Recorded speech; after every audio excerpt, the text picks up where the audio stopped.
Hello. അപ്പോൾ എല്ലാവർക്കും magic വേൾഡിൻ്റെ മറ്റൊരു വീഡിയോയിലേക്ക് സ്വാഗതം. ഞങ്ങൾ കോളേജിൽ നിന്ന് സ്റ്റാഫ് എല്ലാവരും കൂടി ഒരു 1 ഡേ ട്രിപ്പ് പ്ലാൻ ചെയ്ത് അങ്ങനെ പോയി. ആ വിശേഷങ്ങളാണ് നിങ്ങളുമായിട്ട് പങ്കുവയ്ക്കുന്നത്. നമ്മുടെ കേരളത്തിലെ കോട്ടയം ജില്ലയിലുള്ള കടുത്തുരുത്തി ഗ്രാമപഞ്ചായത്തിലെ ആയാങ്കുടിയിൽ സ്ഥിതി ചെയ്യുന്ന അഗ്രികൾച്ചറൽ തീം പാർക്കായ മാംഗോ മെഡോസിലേക്കാണ് ഞങ്ങൾ പോയത്.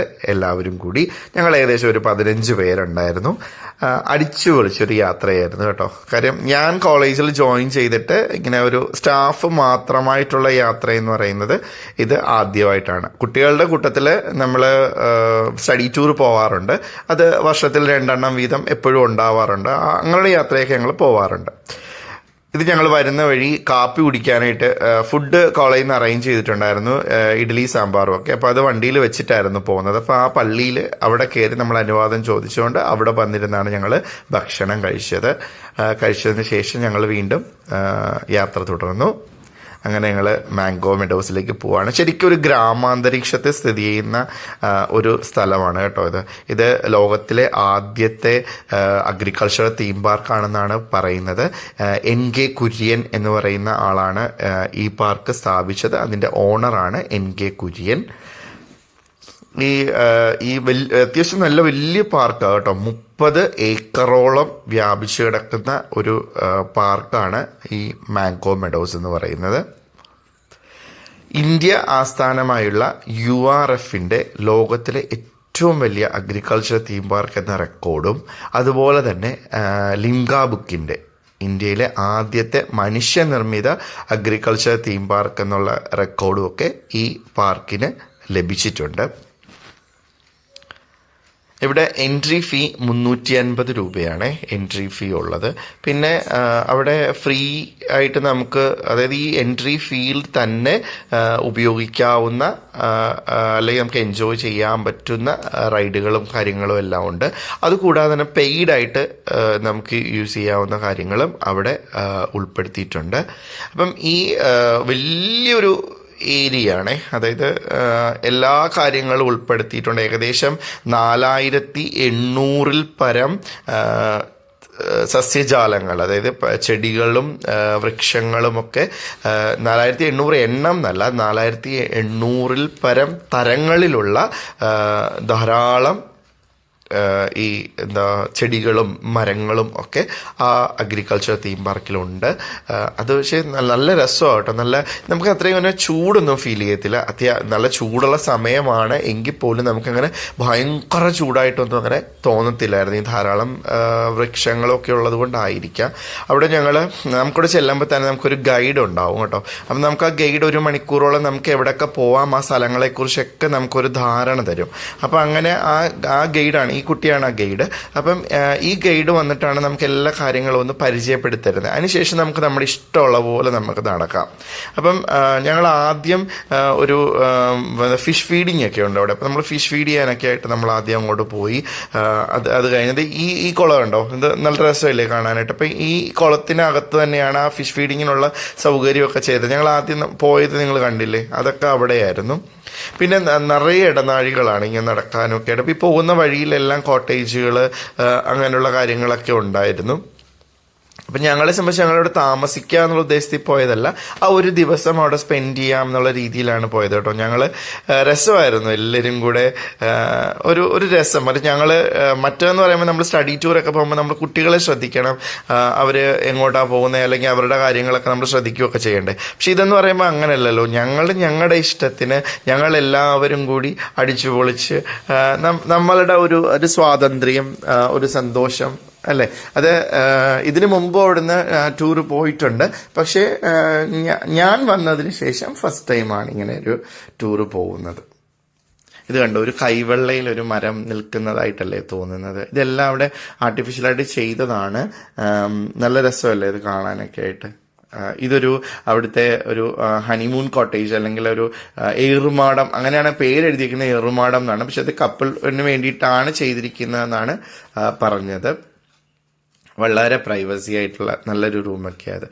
ഈ ഭാഗത്തെന്ന് പറയുന്നത് ഒരു ഒരു പുല്ലാങ്കുഴൽ കലാകാരൻ, അതായത് ഒരു ഫ്ലൂട്ട് വായിക്കുന്ന ഒരു കലാകാരൻ ഉണ്ടാവും. അപ്പം നമുക്ക് അവിടെ പോയി ഇരുന്ന് ഇതുപോലെ പുള്ളിയുടെ ആ കല നമുക്ക് ആസ്വദിക്കാൻ സാധിക്കും. അതുപോലെ തന്നെ ഇവിടെ ധാരാളമായിട്ട് ഈ ഈ റിക്ഷ, ഈ ട്രെയിൻ, അങ്ങനെയുള്ള കാര്യങ്ങളൊക്കെ ഉൾപ്പെടുത്തിയിട്ടുണ്ട്. ഈ ബസ്സുണ്ട്, ഈ റിക്ഷയുണ്ട്, ഈ ട്രെയിൻ ഉണ്ട്, പിന്നെ ശിക്കാരവള്ളമുണ്ട്. ഇതെല്ലാം പെയ്ഡാണ്.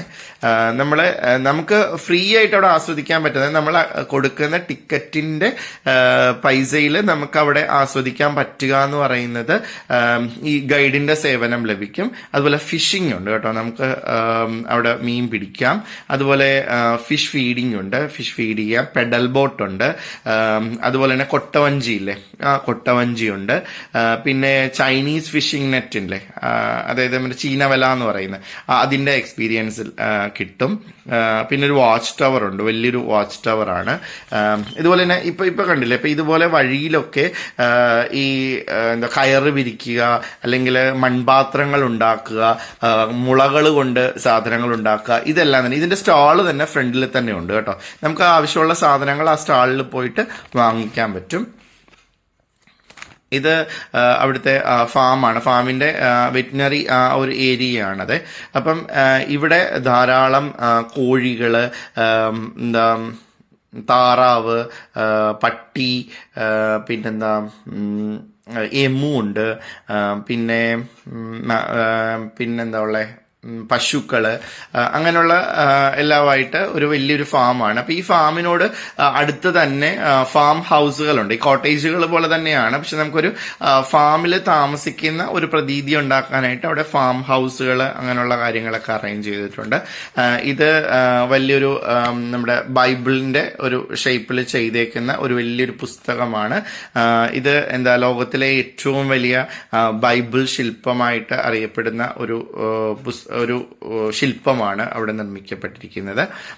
അതുപോലെ തന്നെ ഇപ്പോൾ കാണുന്നതെന്ന് പറയുന്നത് നമ്മുടെ മായാവി തീമിലുള്ള, മായാവി കുട്ടൂസനൊക്കെ ഇല്ലേ, ആ തീമിലുള്ള ഒരു ATM കൗണ്ടറാണ്. അപ്പം നമ്മൾ ആ ATMനുള്ളിൽ കയറുമ്പോഴത്തേക്ക് നമുക്ക് അതിലെ കഥാപാത്രങ്ങളുടെ സൗണ്ടുകളൊക്കെ ആയിരിക്കും കേൾക്കുന്നത് കേട്ടോ. അപ്പം അങ്ങനെ ഒരു പുതിയൊരു എക്സ്പീരിയൻസ്. അതുപോലെ തന്നെ അക്വേറിയം ഉണ്ട്. അക്വേറിയത്തിൽ വളരെ വെറൈറ്റി ആയിട്ടുള്ള വലിയ മത്സ്യങ്ങളും ഒക്കെ തന്നെയുള്ള അക്വേറിയം ഉണ്ട്. അങ്ങനെ നമുക്ക് ശരിക്കും ഭയങ്കര എക്സ്പീരിയൻസ് ആണ്. എനിക്ക് ഭയങ്കരമായിട്ട് ഇഷ്ടപ്പെട്ടു. ബാക്കിയുള്ളവരുടെ കാര്യം എനിക്കറിയില്ല, പക്ഷേ ഞങ്ങളുടെ കൂടെ വന്ന എല്ലാവരും തന്നെ നല്ല ഇതാണ്, അവർക്ക് എല്ലാവർക്കും ഭയങ്കരമായിട്ട് ഇഷ്ടപ്പെട്ടിരുന്നു. ഇത് അവിടുത്തെ ഒരു കാവ് ഏരിയ, നമ്മുടെ പഴയ കാലത്തെ കാവ് കുളം എന്നൊക്കെ പറയത്തില്ലേ, അതുപോലെ ഒരു കാവിന്റെ ഒരു സെറ്റപ്പിലുള്ളൊരു ഇതാണ്. അവിടെ ഉള്ളിൽ കൽവിളക്ക് കത്തിച്ചൊക്കെ വെച്ചിട്ടുണ്ടായിരുന്നു. അപ്പൊ ശരിക്കും നമുക്കൊരു കാവിനുള്ളിലേക്ക് വന്ന ഒരു പ്രതീതി, നിറയെ വള്ളികളും ഒക്കെ ആയിട്ട് നമുക്കൊരു കാവിലേക്ക് വന്ന ഒരു പ്രതീതി ഉണ്ടാക്കുന്ന ഒരു സ്ഥലമായിരുന്നു. വലിയ ഏരിയ ആയതുകൊണ്ട് തന്നെ ഇങ്ങനെ ഭയങ്കര നമുക്കൊന്ന് ക്രൗഡായിട്ടൊന്നും ഫീൽ ചെയ്യുന്നില്ലായിരുന്നു കേട്ടോ. ആൾക്കാരുണ്ട് എങ്കിൽ പോലും നമുക്കങ്ങനെ ഭയങ്കര ക്രൗഡൊന്നും ഫീൽ ചെയ്തില്ല. എന്നാൽ പാർക്കിംഗ് ഏരിയ കാണുന്ന നിറച്ചു വണ്ടികളാണ്. അപ്പം അത്രയും ആളുകൾ അതിനുള്ളിൽ ഉണ്ടെന്ന് നമ്മൾ മനസ്സിലാക്കണം. പിന്നെ എന്നെ സംബന്ധിച്ചോളം എനിക്ക് പിന്നെ ഒരു ഭയങ്കര സന്തോഷമായിട്ട് എക്സ്പീരിയൻസ് എന്ന് പറയുന്നത് ഇതുപോലെ പെഡൽ ബോട്ട്, പിന്നെ കൊട്ടവഞ്ചി, ഇതൊന്നും സത്യം പറഞ്ഞാൽ ഞാൻ എൻ്റെ ലൈഫിൽ ഫസ്റ്റ് ടൈമാണ് ഈ പെഡൽ ബോട്ട് ഓടിക്കുന്നത്, അല്ലെങ്കിൽ കൊട്ടവഞ്ചി, അങ്ങനെയുള്ള കാര്യങ്ങളൊക്കെ ഞാൻ ഫസ്റ്റ് ടൈമാണ്. ഇത് മറ്റേ നമ്മൾ ഫിഷ് ഫീഡ് ചെയ്ത ആ സ്ഥലമാണ് കേട്ടോ. അതുവഴി തന്നെയാണ് ഈ പെഡൽ ബോട്ട്, അതുവഴിയാണ് പോകുന്നത്. നമ്മൾ ഫിഷ് ഫീഡ് ചെയ്ത സ്ഥലത്ത്. അപ്പം ഞങ്ങൾ എന്നിട്ട് ഇത് ഫിഷ് ഫീഡ് ചെയ്യുന്ന സ്ഥലത്ത് നിന്ന് ഈ മീനൊക്കെ കൂട്ടമായിട്ട് വന്നിരിക്കും. ഞങ്ങൾ ആ ഭാഗത്തൊക്കെ പോയി കുറേ നേരം നിന്നു കേട്ടോ. അതൊക്കെ നല്ല രസമായിരുന്നു.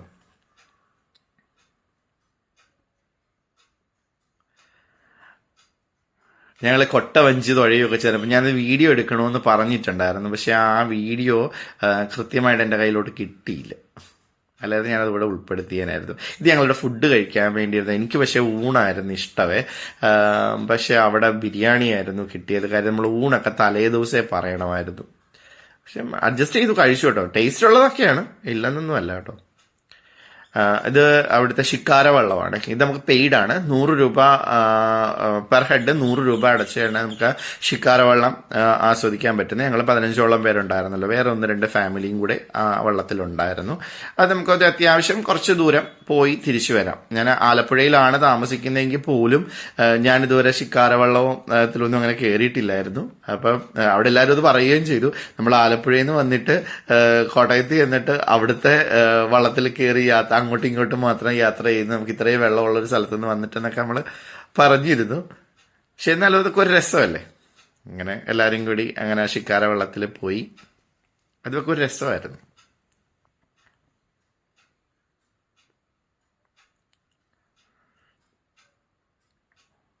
ഇതൊരു തോട് തന്നെ. എന്നിട്ട് ആ ഒരു പാടത്തിന്റെ സൈഡിലൊരു തോടിന്റെ ഒരറ്റത്ത് നിന്ന് അടുത്ത അറ്റത്തേക്ക് വരും, അവിടുന്ന് തിരിച്ച് ഈ അടുത്ത അറ്റത്തേക്ക് വരും, അത്രയേ ഉള്ളൂ. പിന്നെ അവിടെ ഒരു പരശുരാമ പ്രതിമ ഉണ്ടായിരുന്നു. അപ്പൊ അത് കേരളത്തിലെ ഏറ്റവും വലിയ പ്രതിമ എന്നറിയപ്പെടുന്നതാണ്. അതായത് ഏറ്റവും വലിയ ഉയരം കൂടിയ പ്രതിമ, ഏകദേശം 30 അടിയോളം ഉയരമുള്ള ഒരു പ്രതിമയായിരുന്നു അത്. എല്ലാം കൊണ്ടും വളരെയധികം നല്ലൊരു എക്സ്പീരിയൻസ് ആയിരുന്നു നമുക്ക് മാംഗോ മെഡോസിലെ ദിവസം എന്ന് പറയുന്നത്. അവിടെ സ്വിമ്മിംഗ് പൂൾ ഫെസിലിറ്റി ഒക്കെ ഉണ്ടായിരുന്നു. പക്ഷെ സമയക്കുറവായതുകൊണ്ടും സൈക്ലിങ്ങിന് പോകാം എന്നതുകൊണ്ട് വിചാരിച്ചതുകൊണ്ടും ഞങ്ങൾ കുറച്ച് പേര് സ്വിമ്മിംഗ് പൂൾ ഉപയോഗിച്ചവരുണ്ട്. എങ്കിൽ പോലും ഞാൻ ഉൾപ്പെടുന്ന ഒരു 4-5 പേര് സൈക്ലിംഗ് ആണ് എടുത്തത്. ആ സമയം ഞങ്ങൾ സ്വിമ്മിംഗ് പൂളിലേക്ക് പോയില്ല. പക്ഷെ സ്വിമ്മിംഗ് പൂളിൽ ബാക്കിയുള്ള ടീച്ചേഴ്സ് എല്ലാവരും തന്നെ വളരെ നല്ല രീതിയിൽ എൻജോയ് ചെയ്തു. അങ്ങനെ ഏകദേശം ഞങ്ങളൊരു 5 മണിയാണ് അവിടുത്തെ ടൈം. ഞങ്ങളൊരു 5:30യോടുകൂടി അവിടുന്ന് തിരിച്ചു പോകുന്നു. 7:30 8:30യോടുകൂടി തന്നെ എല്ലാവരും അവരവരുടെ വീട്ടിലേക്ക് എത്തി. അപ്പൊ എല്ലാവർക്കും വീഡിയോ ഇഷ്ടമായി എന്ന് കരുതുന്നു. മറ്റൊരു വീഡിയോ ആയിട്ട് വീണ്ടും കാണാം. താങ്ക്